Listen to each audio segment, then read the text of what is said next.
Дамы и господа, Татарстанский нефтегазохимический форум 2020 года. Татарстанский нефтегазохимический форум – это всегда событие, и событие не рядовое. Но в этом году внимание к мероприятию, его значение особое. Во-первых, это первая серьезная масштабная выставка и первый большой форум после пандемии. Поэтому участники, а это и чиновники, и промышленники, и финансисты, и ученые из 18 регионов России и 6 стран мира не скрывали своей радости и приподнятого настроения. Соскучились. Очень рад, что наконец-то границы открылись из-за коронавируса.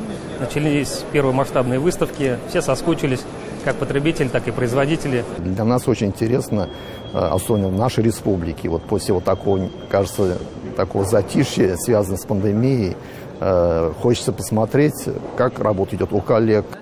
И вторая особенность этого форума – тема, главная тема, которая красной линией проходила через многие встречи, презентации, круглые столы и дискуссии. И тема эта – обсуждение ни много ни мало новой парадигмы развития нефтегазовой геологии.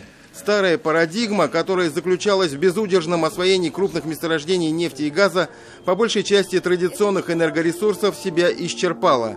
Мы, очевидно, уже вступили в новую эпоху развития мировой экономики и топливно-энергетического комплекса в частности. Что дальше? По какому сценарию пойдет развитие российской и мировой нефтегазохимической промышленности? Какие факторы влияют на это? По сути, серьезно мы еще это не обсуждали, обращает наше внимание мудрый Ренат Муслимов, один из отечественных аксакалов в этой сфере, выдающийся ученый-геолог и нефтяник-практик. Это первое обсуждение этой проблемы. Первое. Почему нужна новая стратегия? Потому что мир изменился. Мир изменился. Значит, конкуренция по добыче перешла на совершенно новый уровень. То, как меняется мир и технологии в той же нефтегазовой сфере, было заметно и по стендам на выставке. Когда-то привычные модели станков-качалок, погружных насосов почти не встретить. Внешне выставку не отличить от какого-нибудь IT-форума, те же цифровые модели, программные продукты. Разве что на некоторых стендах можно было увидеть колбы с нефтью. Зато было заметно, как широко шагнул отечественный ТЭК. С темой нефти и нефтепродуктов сейчас так или иначе перекликаются все отрасли. И строительство, и машиностроение, и сельское хозяйство. Просто отрывайте и ешьте. А ты кушал? Давай сначала ты, потом я. Я тоже.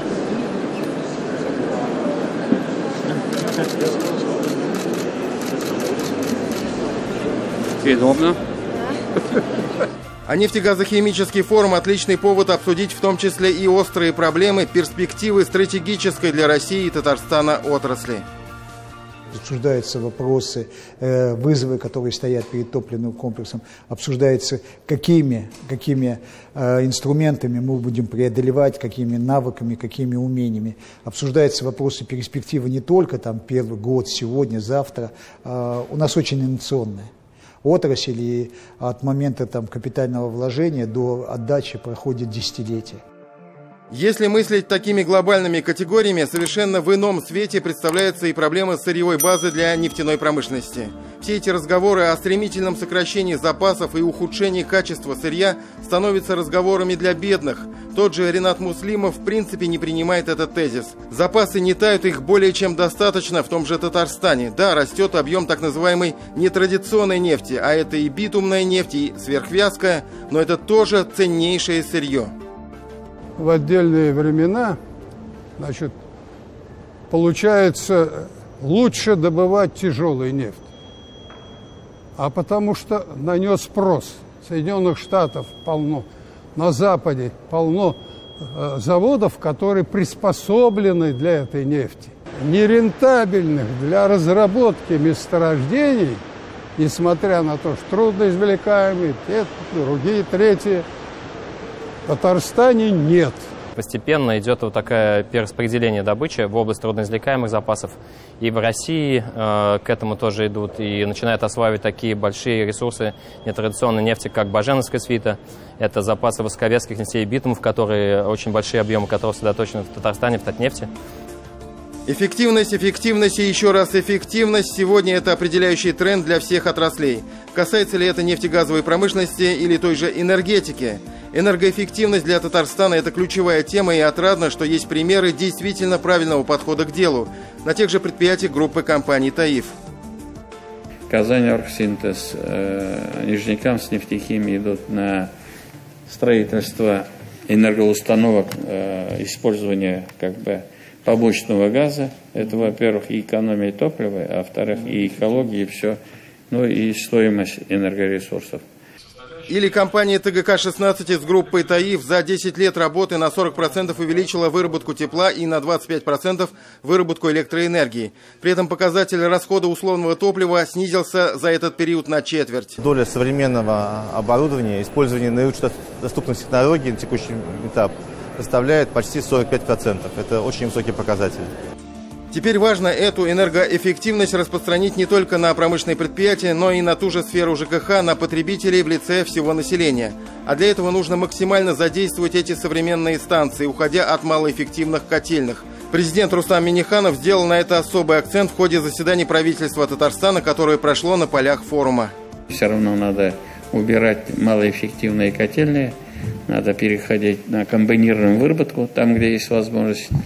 Нам не хватало этих встреч, обсуждений, и было заметно, что участники форума ускоряли процессы. Так деловые контакты превращались в контракты. Подписано 2 сентября 2020 года. Обсуждение у стенда Казанского архитектурно-строительного университета перспектив применения полимерных материалов с участием президента Минниханова спустя несколько часов вылилось в важное соглашение. Теперь эти перспективы становятся более реальными, особенно в сфере дорожного строительства. Соглашение о сотрудничестве подписали генеральный директор Татнефти Наиль Маганов, глава Минтранса Татарстана Ленар Сафин и ректор КГСУ Рашид Низамов. Композитный мост, который не корродирует, который не нужно красить, который очень имеет хорошую колористику, хороший дизайн. И вот министр сказал, наверное, порядка 500 таких, только в Татарстане есть позиций, которые можно усилить вот такими мостовыми конструкциями. Мир меняется, становится другим, а нефть и газ по-прежнему ценные ресурсы. Найти им выгодное для всех нас применение вполне по силам. Тимур Бекмурзин и Андрей Мохов. 7 дней. Все выпуски программы «7 дней» смотрите на YouTube-канале ТНВ.